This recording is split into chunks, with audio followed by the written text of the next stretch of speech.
ആ മേലൂർ റേപ്പ് കേസിലെ പെണ്ണിപ്പോ ഇവിടെ അടുത്താണ് താമസം. ഇവിടെയോ? അതെങ്ങനെ നീ അറിഞ്ഞു? ഡാ, ഞാൻ ആ ഗാന്ധിനഗർ റെസിഡൻസ് അസോസിയേഷനിൽ ഒരു ഓട്ടം പോയപ്പോൾ ആ കൊച്ചിനെ അവിടെ വെച്ച് കണ്ട്. അവിടെ ഒരു ഫ്ലാറ്റിലാണിപ്പോൾ താമസം. സെക്യൂരിറ്റി പറഞ്ഞറിഞ്ഞതാ. രാവിലെ തന്നെ ഓട്ടോ സ്റ്റാൻഡിൽ കുളിര് കോരുവാനുള്ള വാർത്ത എത്തിയിരുന്നു. ഡാ, സത്യത്തിൽ അതെന്താ കേസ്? ഈ കൊച്ചവന്മാർക്കൊപ്പം പോയിട്ട് എന്തോ തർക്കമായപ്പോൾ കൊണ്ട് കേസ് കൊടുത്താണെന്നും കേൾക്കുന്നുണ്ടല്ലോ. അതേടാ, ഇത് സംഗതി അത് തന്നെയാ. ആ പെണ്ണ് പിഴയായിരുന്നു. കോളേജിൽ അഴിഞ്ഞാടി നടന്നതാ. ഇതിൻ്റെ ഏതാണ്ട് വീഡിയോ വരെ നെറ്റിലുണ്ടെന്നൊക്കെ കേൾക്കുന്നു. അവന്മാരോടൊപ്പം അവൾ പോയതാകും. സംഗതി എന്തോ വഴക്കായി. അതിൻ്റെ പേരിൽ ബലാത്സംഗ കേസ് ആക്കിയതാണ്. ഇത് കാശിൻ്റെ പേരിൽ പ്രശ്നമായതാകും.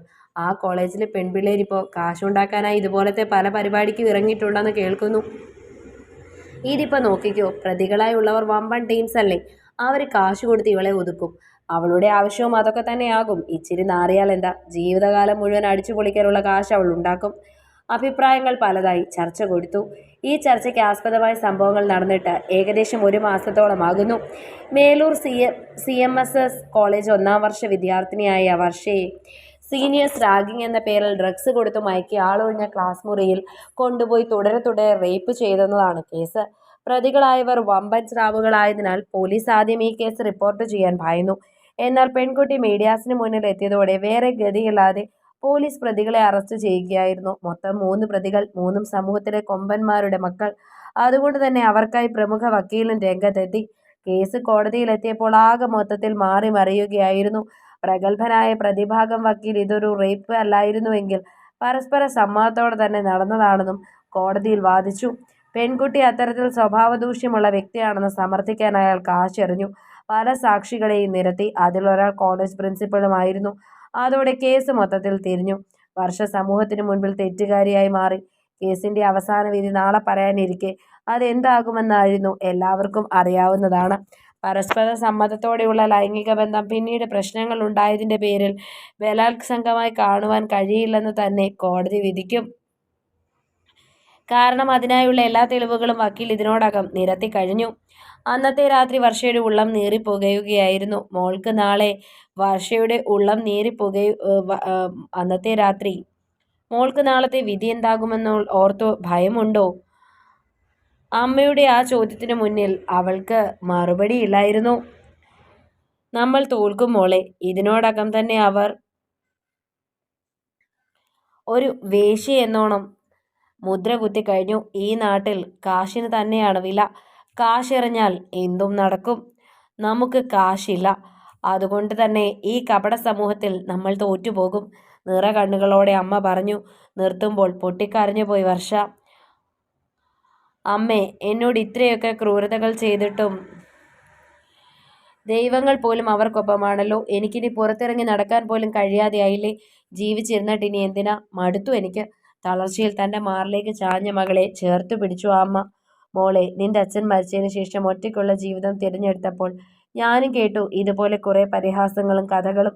ഒന്നും വകവയ്ക്കാൻ ജീവിക്കാൻ എന്നെ പ്രേരിപ്പിച്ചത് നീയാണ്. നിനക്ക് വേണ്ടി എല്ലാം സഹിച്ചു ഞാൻ. പക്ഷെ ഇന്നിപ്പോൾ നിന്റെ ജീവിതവും എന്തു ചെയ്യണമെന്ന് അമ്മയ്ക്ക് അറിയില്ല മോളെ.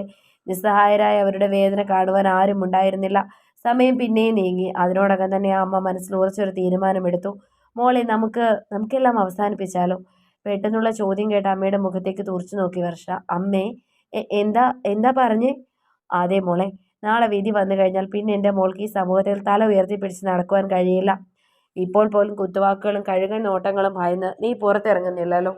എനിക്കും ഇതൊക്കെ തന്നെയാണ് അവസ്ഥ. നമ്മളില്ലാണ്ടായാൽ അതുകൊണ്ട് പ്രത്യേകിച്ച് ആർക്കും നഷ്ടമില്ല.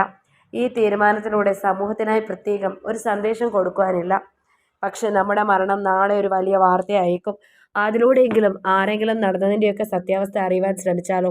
മരണശേഷമെങ്കിലും എൻ്റെ മോള് തെറ്റുകാരി ആയിരുന്നില്ലെന്ന് തെളിഞ്ഞാലോ? അമ്മയുടെ ചോദ്യത്തിന് മുൻപിൽ മറുപടിയില്ലാതെ അങ്ങനെ നോക്കിയിരുന്നു. പതിയെ വർഷയും ആ തീരുമാനത്തിലേക്ക് എത്തിച്ചേർന്നു. നിറകണ്ണുകളോടെ അമ്മയും മകളും പരസ്പരം വാരിപ്പുണർന്നു.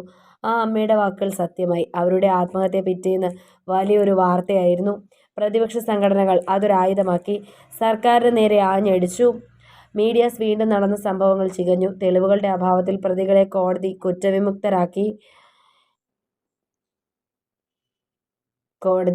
കുറ്റവിമുക്തരാക്കിയെങ്കിലും മീഡിയാസ് വെറുതെ വിട്ടില്ല. അവരുടെ പല കൊള്ളരുതായ്മകളും ഒന്നൊന്നായി പുറത്തു വന്നു. പൊതുജനം സത്യങ്ങൾ തിരിച്ചറിഞ്ഞു. കുറ്റവാളികൾക്ക് നേരെ വീണ്ടും അന്വേഷണം വേണമെന്ന ആവശ്യമുയർന്നു. പക്ഷേ എത്രനാൾ?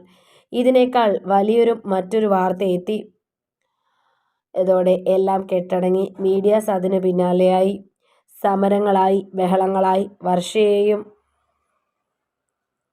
അമ്മയെയും പതിയെ പതിയെ എല്ലാവരും മറന്നു തുടങ്ങി.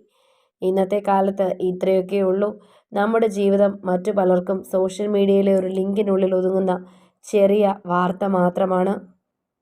ഇഷ്ടമായെങ്കിൽ ലൈക്ക് ചെയ്യൂ. നിങ്ങളുടെ അഭിപ്രായങ്ങൾ കമന്റായി രേഖപ്പെടുത്തൂ. കൂടുതൽ കഥകൾ കേൾക്കാൻ ഈ ചാനൽ സബ്സ്ക്രൈബ് ചെയ്യൂ. കഥ നിങ്ങൾക്കിഷ്ടമായെങ്കിൽ ലൈക്ക് ചെയ്യൂ. നിങ്ങളുടെ അഭിപ്രായങ്ങൾ കമന്റായി രേഖപ്പെടുത്തൂ. കൂടുതൽ കഥകൾ കേൾക്കാൻ ഈ ചാനൽ സബ്സ്ക്രൈബ്